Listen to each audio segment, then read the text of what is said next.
Every day, the world gives us headlines. But headlines are not history. Headlines are fragments.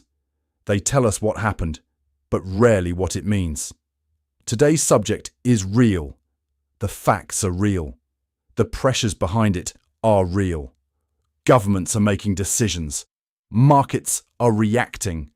Armies, companies, voters, and leaders are all moving inside the same storm. This video is not fiction. It is not an invented speech. It is not the voice of Churchill returned from the grave. It is a modern political essay written through a Churchillian lens. A lens of war, money, courage, weakness, empire, technology, and power. So before we judge the day, we must understand it. And before we understand it, we must ask the only question that truly matters. What is this moment trying to tell us about the world that is coming? There are moments in history when a nation ceases to be merely a nation. It becomes an instrument by which the whole world measures its fears.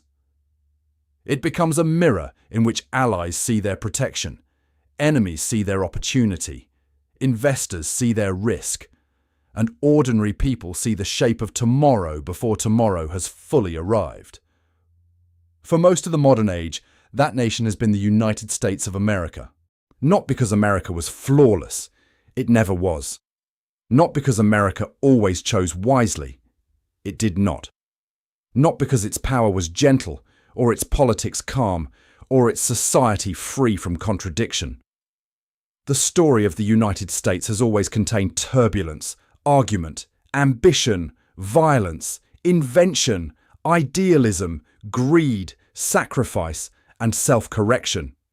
It has always been a republic at war with its own promise. But after the Second World War, America became something larger than itself.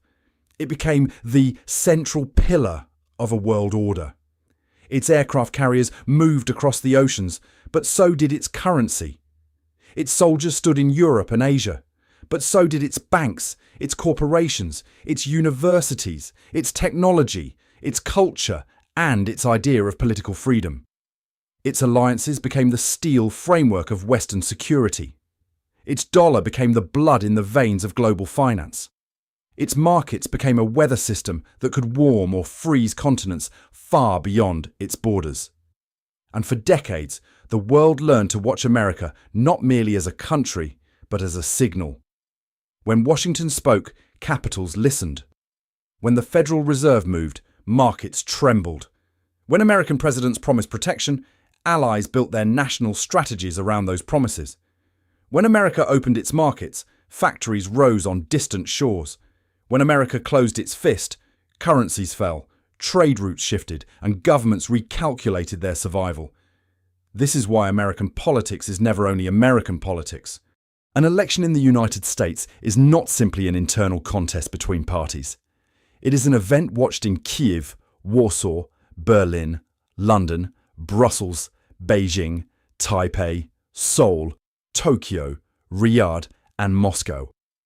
It is watched in boardrooms and military headquarters. It is watched by traders before dawn, by diplomats over encrypted cables, by generals studying readiness reports, and by leaders who know that a change in American mood can become a change in their own national fate. A vote cast in Pennsylvania can alter the confidence of a government in Eastern Europe. A speech in Michigan can move expectations in the bond market.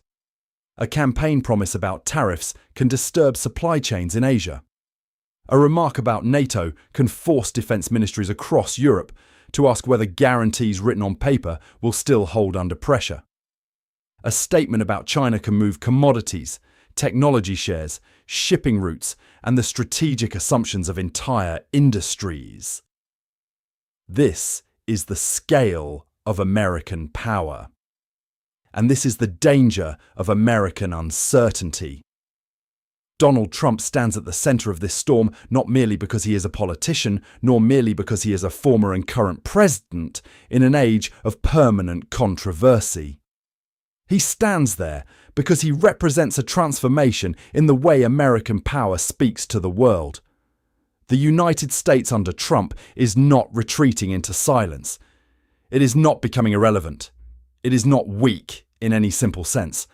It remains the greatest military power on earth, the central financial power, the issuer of the world's reserve currency, and the country whose decisions can still reorder the calculations of friends and adversaries alike. But the question is no longer only whether America is strong. The question is whether America is consistent. That is a different question, and it is often the more frightening one. Strength can be measured in aircraft, ships, satellites, intelligence networks, energy production, capital markets, technology, population, and industrial capacity. Consistency is harder to measure. It lives in memory. It lives in trust. It lives in the belief that a promise made today will not be discarded tomorrow. It lives in the confidence that an alliance is not simply a transaction, that a treaty is not merely a document waiting to be renegotiated, that a friend will not become a bargaining chip, and that a great power understands the difference between leverage and leadership. For much of the post-war order, America's allies did not have to ask every morning whether the United States still believed in the architecture it had built. They complained about Washington. They resisted Washington. They negotiated with Washington. They feared, envied, criticized, and depended on Washington. But beneath all that noise, there was an assumption. America would remain the anchor. Today, that assumption is weaker. It has not vanished. The alliances remain. The bases remain. The treaties remain. NATO remains. The dollar remains. American markets remain immense. American military power remains unmatched in reach. But the deeper foundation of world order is not steel alone. It is expectation. It is the belief that great power will behave within a pattern recognizable enough for others to plan their future. And this is where Trump's importance becomes larger than Trump himself. He is not simply an individual figure with a particular style, temperament, or political movement. He is a symptom of a deeper American transformation. He is the visible expression of a country questioning the cost of its own empire, the value of its alliances, the fairness of its trade arrangements, the burden of its wars, the loyalty of its partners, the strength of its borders, and the legitimacy of the global order that American power itself helped to create. To his supporters, Trump speaks a language of correction. They hear in him a demand that America stop being used, stop paying too much, stop apologizing for its strength, stop defending countries that do not defend themselves, stop sacrificing its workers for abstract theories of global efficiency, and stop pretending that the old arrangements still serve the people who live under them. To his critics, Trump speaks a language of disruption. They hear in him a threat to alliances, institutions, constitutional norms, diplomatic discipline, and the credibility of American commitments. They see not renewal, but volatility, not strategic realism, but dangerous improvisation, not strength, but the possibility that American power may become unpredictable enough to alarm friends before it frightens enemies. Both reactions matter because both reactions now shape the world. The mistake is to treat this only as a domestic drama. It is not. The argument inside America has become an argument inside the world. When America debates whether NATO allies pay enough for their own defense, Europe hears not a budget complaint, but a warning about survival. When America debates tariffs, China hears not only economics, but the sound of strategic rivalry hardening into policy. When America debates Ukraine, Russia hears a measure of Western endurance. When America debates immigration, borders, manufacturing, energy, debt, and globalization, every major capital studies the result because American domestic anger can become international reality. This is the new condition of power. In earlier eras, empires often projected certainty even when they were decaying inside. They spoke in rituals. They displayed flags, fleets, uniforms, ceremonies, and the language of destiny. But modern power is more exposed. Markets judge it instantly. Social media amplifies every division. Enemies no longer need to wait for secret reports to detect weakness. They can watch public life unfold in real time. Every congressional deadlock, every legal battle, every violent phrase, every institutional crisis, every shutdown threat, every debt ceiling confrontation, every election dispute becomes part of the global intelligence picture. The adversaries of the West do not only study its weapons, they study its patience. They study whether citizens still trust elections. They study whether governments can make long-term decisions. They study whether alliances can survive changes of administration. They study whether publics will accept sacrifice. They study whether inflation can break political consensus. They study whether social division can paralyze strategic action. They study whether democratic societies can still distinguish between disagreement and collapse.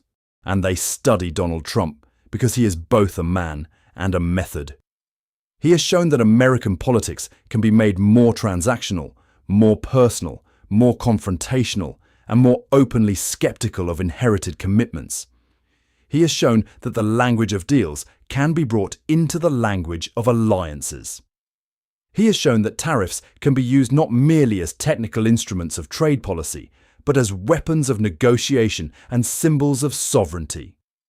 He has shown that the old vocabulary of free trade, global integration, and liberal consensus no longer commands automatic obedience even inside the country that once promoted it most powerfully. Whether one admires this or fears it, one must understand it. Because history does not pause while commentators choose sides. A Europe that once assumed American protection now feels pressure to rearm, reorganize, and think in harder terms about ammunition, energy, industry, and borders. NATO has already moved toward far higher defense spending targets, under pressure from the changed security environment and from Washington's demands that allies carry more of the burden. At the 2025 Hague Summit, NATO members agreed to a broad target of 5% of GDP for defense and security-related spending by 2035, a dramatic increase from the old 2% benchmark. That number is not just an accounting figure. It is a confession. It says that the age of cheap security is ending. It says that Europe has understood, perhaps late, that protection cannot forever be outsourced without political cost. It says that the West is being forced to relearn an ancient lesson. Peace is not maintained by declarations alone. It is maintained by the visible capacity and will to defend it. But even money cannot purchase trust overnight.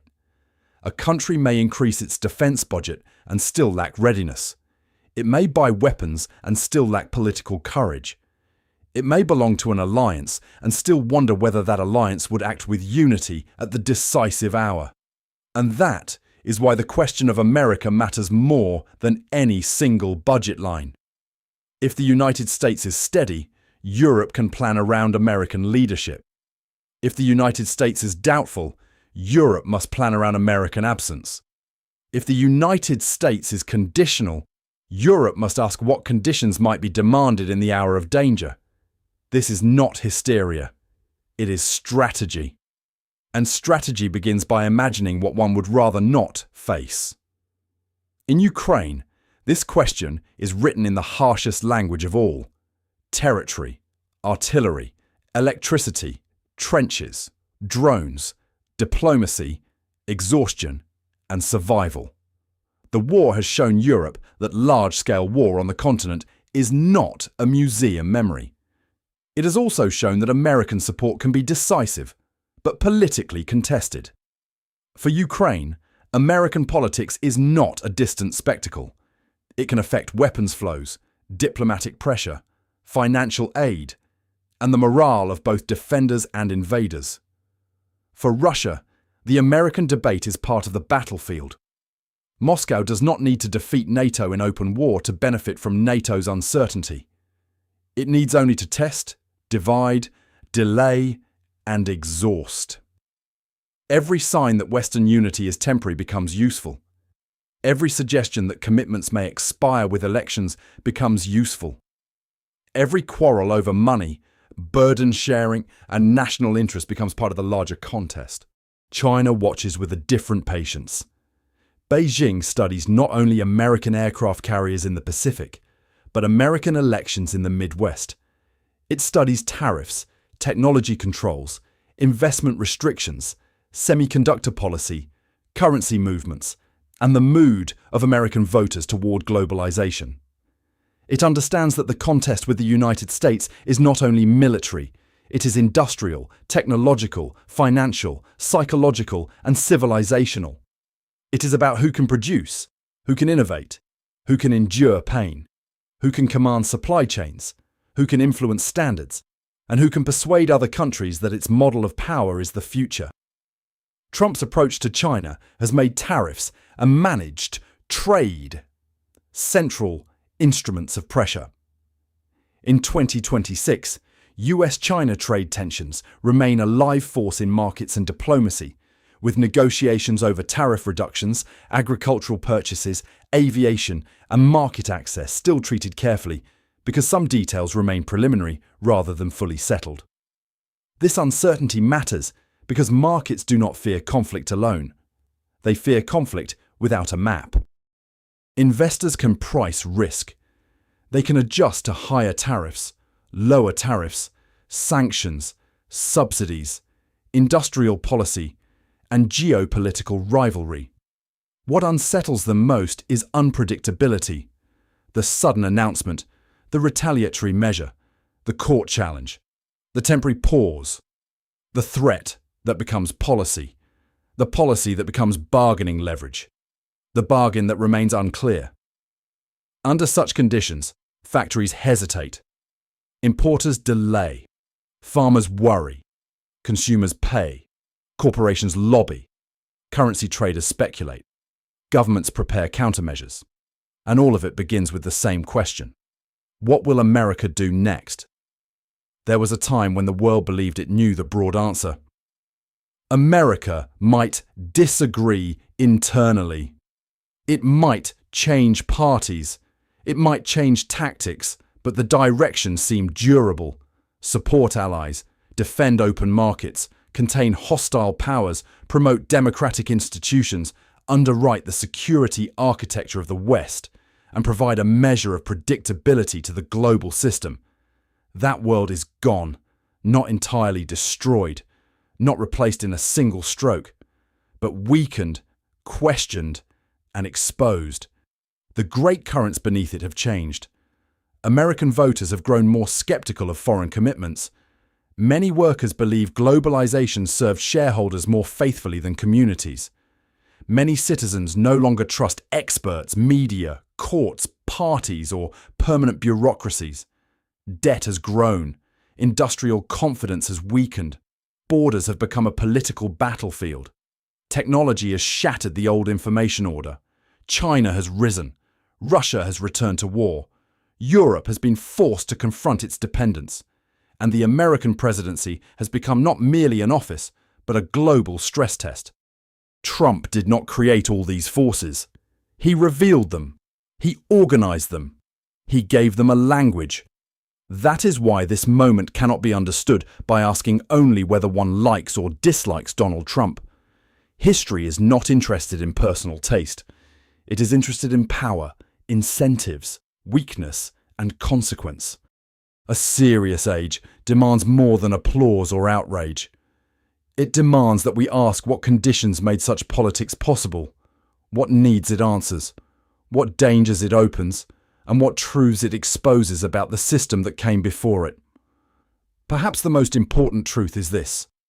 The old Western order depended on American confidence. Confidence that America could afford to lead. Confidence that its people accepted the burdens of leadership. Confidence that allies would follow because American power, whatever its flaws, was preferable to the alternatives. Confidence that adversaries would be deterred because American commitments were not theatrical. Confidence that markets would trust the dollar because the United States, despite political storms, remained institutionally reliable. confidence that democratic argument, however loud, would not prevent strategic action. Now every part of that confidence is being tested. The dollar remains central, but debt and political conflict raise questions about long-term discipline. NATO remains powerful, but burden sharing and political will are under sharper scrutiny. American markets remain deep, but investors must now treat politics as a constant source of volatility. American technology remains formidable, but China's industrial scale and strategic patience cannot be dismissed.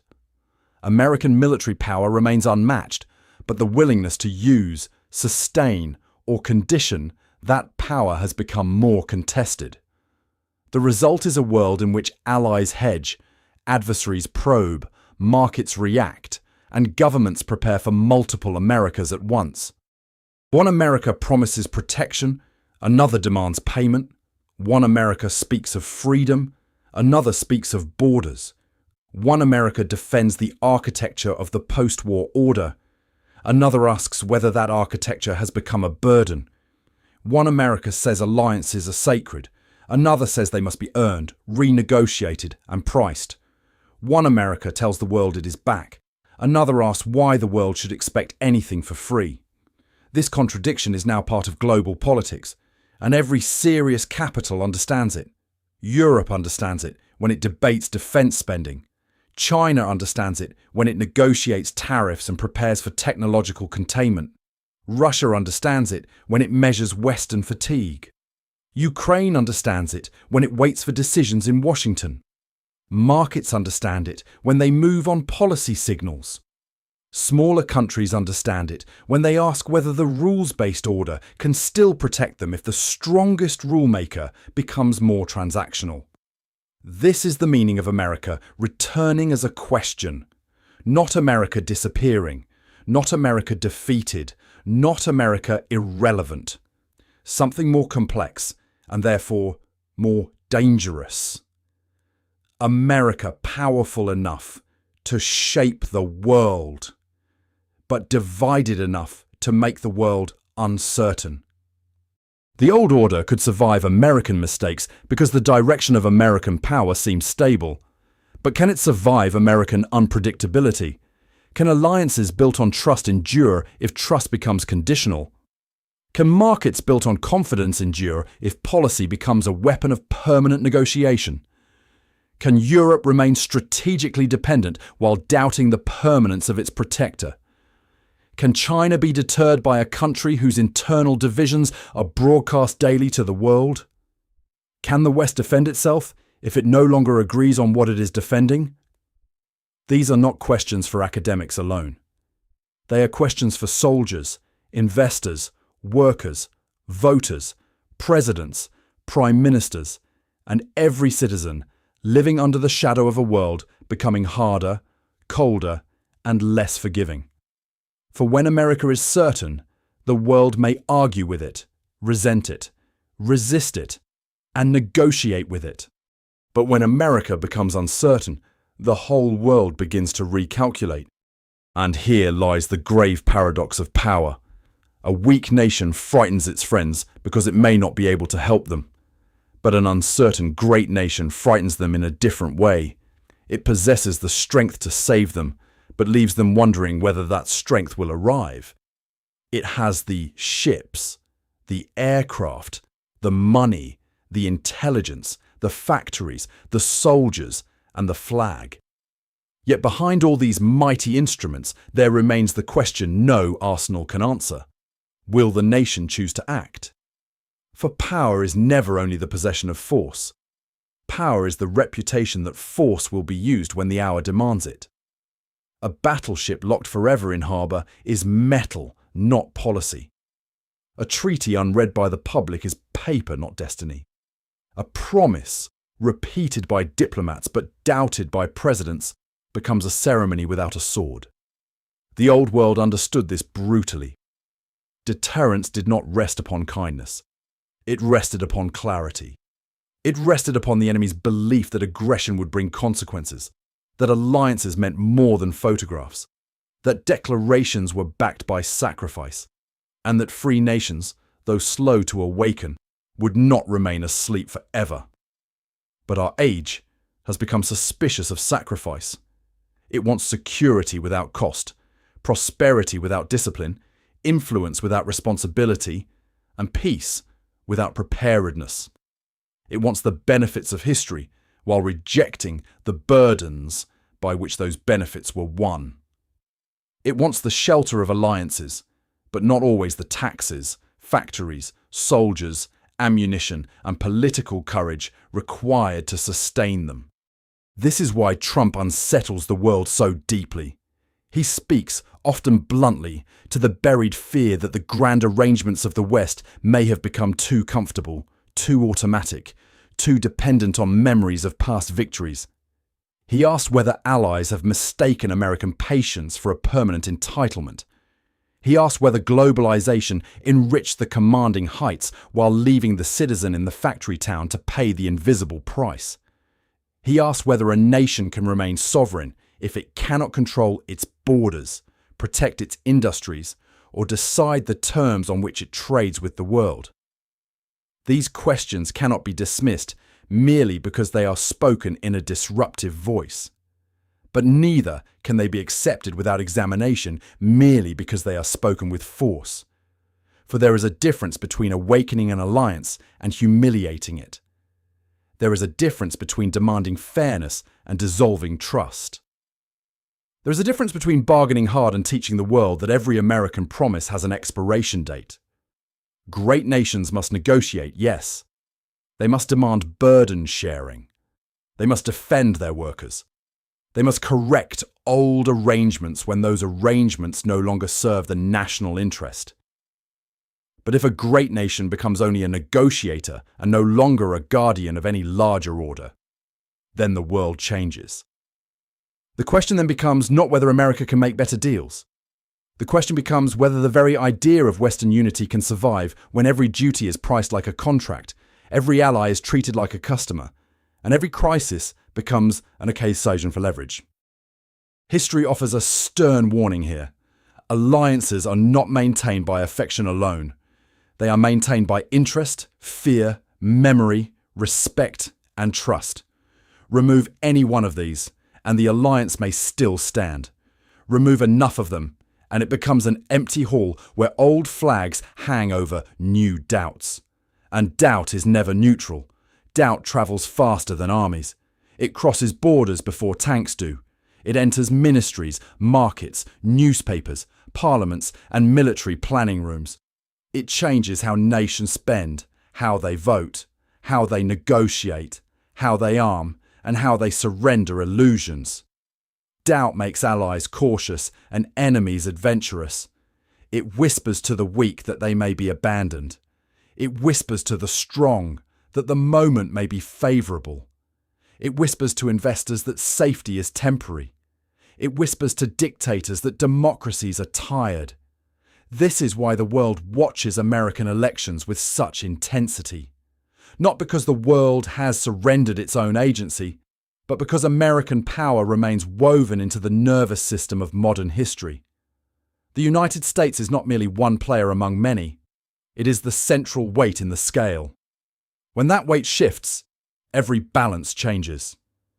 If America turns inward, Europe must look at its own empty magazines and ask what comfort has cost. If America turns against China with greater force, Asia must prepare for a world in which commerce and conflict are no longer separate languages.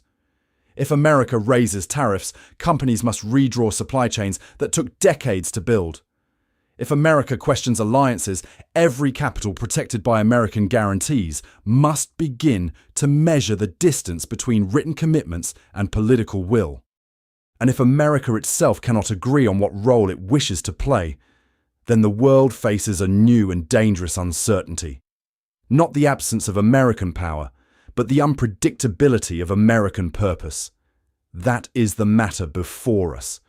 Not simply Trump, not simply an election, not simply a party, not simply one administration or one campaign. These are surface waves above a deeper current. Beneath them lies the struggle over whether America still wishes to be the architect of order or whether it prefers to become the greatest power in a world of deals, bargains, tariffs, threats, pauses, reversals, and temporary arrangements. The answer will not be written in one speech. It will be written in budgets, treaties, factories, ports, defense plans, bond markets, military deployments, sanctions, elections, and the private calculations of men who lead hostile states. For enemies do not ask whether America has noble slogans. They ask whether America has endurance. They ask whether its people can carry burdens beyond one news cycle. They ask whether its leaders can distinguish popularity from strategy. They ask whether its institutions can survive rage. They ask whether its alliances can survive resentment. They ask whether the West still has the power to say no and mean it. That word no is one of the smallest words in politics and one of the largest words in history. No to invasion. No to coercion. No to economic blackmail. No to the idea that borders can be changed by force. No to the belief that free societies are too distracted, too divided, too indebted, too comfortable, or too cynical to defend themselves. But to say no, a civilization must first know what it is saying yes to. And here, the West appears less certain. It knows what it fears. It fears Russia's aggression. It fears China's rise. It fears terrorism, migration disorder, industrial decline, debt, inflation, technological dependence, social unrest, and the decay of trust. But fear alone cannot organize a civilization. Fear can mobilize for a season. It cannot sustain a century. The West must remember what it's for. Not merely markets, not merely consumption, not merely low prices, cheap energy, easy credit, and comfortable speeches about values. A free civilization cannot live forever on convenience. It requires character. It requires borders and openness in balance. It requires industry as well as finance, defense as well as diplomacy, prosperity as well as duty, rights as well as responsibility. This is why the American question is so vast. When America hesitates, the West hesitates with it. When America divides, the West feels the fracture. When America doubts its mission, every nation under its shield begins to wonder whether history is entering a more solitary age. And perhaps that is the true message of this moment. The world is not asking whether America is still rich. It is. It is not asking whether America is still armed. It is. It is not asking whether America still matters. It matters immensely. The world is asking whether America still believes that its power must serve something larger than immediate advantage. That question now hangs over every alliance, every market, every war room, every trade negotiation, and every nervous capital that once assumed the American century, however imperfect, would continue by habit. But history does not continue by habit. History continues by will.